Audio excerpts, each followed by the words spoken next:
Salut Marine. Salut Pauline. Et aujourd'hui, journée des océans oblige, tu nous parles d'égalité, mais en mer.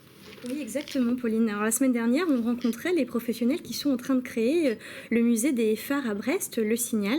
Et moi, fascinée par ce qui a été dit et fascinée par ce monde-là, j'ai eu envie de tirer le fil, un peu comme je fais dans chacune de mes chroniques. D'autant que depuis quelques années déjà, je suis engagée auprès de la SNPB. Et donc, la question du travail donc, de Société mémoire nationale des phares et balises, oui, je traduis. En effet, bien sûr. Le travail de mémoire et donc de préservation du patrimoine maritime me touche particulièrement, sauf que je remarque que régulièrement, on ne parle pas trop du patrimoine maritime, et donc voilà l'intérêt ce soir de s'y pencher ensemble. Alors, c'est quoi le matrimoine, Marine ?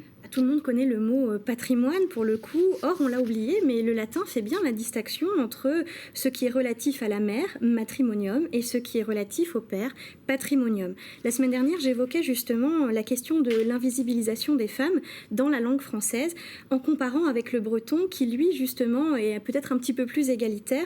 Notamment, je vous parlais de la différence entre la patrie en français, qu'on peut traduire en matrie finalement en breton, Mambvro, le pays de la mer, et donc pas le pays du père. Signe peut-être que le pays de la mer, la Bretagne, a compris que les femmes doivent et y tiennent dans la réalité une place au moins aussi forte que celle des hommes. De nombreuses personnes engagées souhaitent donc mettre en avant le matrimoine, c'est-à-dire la part que les femmes ont prise et prennent encore actuellement aujourd'hui dans notre société. L'association HF Bretagne, par exemple, propose une journée du matrimoine chaque année, adossée au week-end du patrimoine, et j'ai moi-même pu créer, d'ailleurs, on voit l'affiche là, une journée du matrimoine avec 2 collègues l'année dernière à Plougastel. Excuse-moi, alors si on pense femme et phare, on pense forcément à la femme de gardien, Marine. Et on a raison, puisque c'est le rôle que la majeure partie des femmes en lien avec les phares ont eu. On pensera au couple Kéméré, et j'ai pris exprès l'exemple du phare de Thévenec, et puis ensuite la femme du gardien Ropard. Et ça, ce sont pour celles qui viennent sur le phare avec le mari gardien. Mais il y a aussi des gardiennes de phare qui font partie du matrimoine maritime, j'y reviens. Tu veux dire qu'il y a eu des femmes en charge de phare dès le début ? Alors en réalité non, il faut le dire quand même, mais ça s'est fait rapidement. Dès le milieu du 19e siècle, on leur a attribué des rôles auxiliaires, c'est-à-dire la surveillance des phares à terre, et puis l'entretien aussi des phares facilement accessibles. C'est avantageux pour l'État, puisque déjà à l'époque, et ça n'est toujours pas réglé, les femmes coûtent moins cher. Certaines d'entre elles, petit à petit, pourront accéder à des rôles et des postes plus intéressants, notamment celles qui savent lire et écrire. Et là aussi, on l'a oublié, mais en réalité, entre 1914 et 1939, par exemple, 1/3 des gardiens nommés dans le Morbihan sont des gardiennes. Les femmes ont pris du galon pendant la Première Guerre mondiale et n'ont finalement jamais rendu les places. J'utilise ce terme à dessein, évidemment.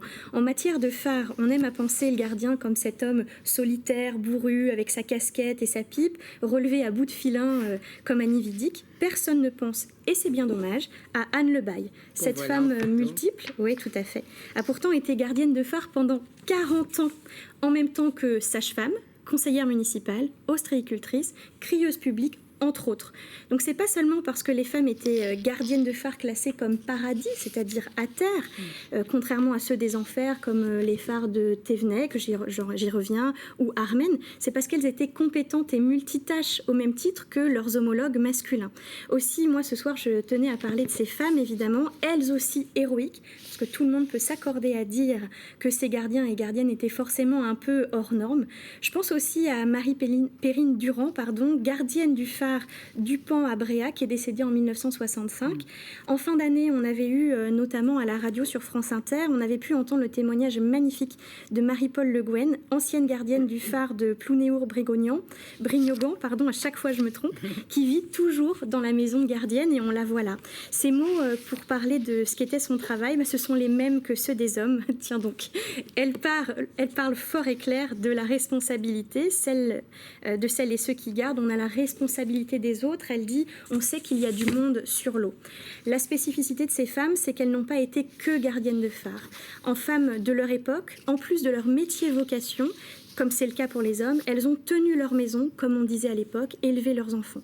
Elles ont donc porté le monde maritime, comme les hommes,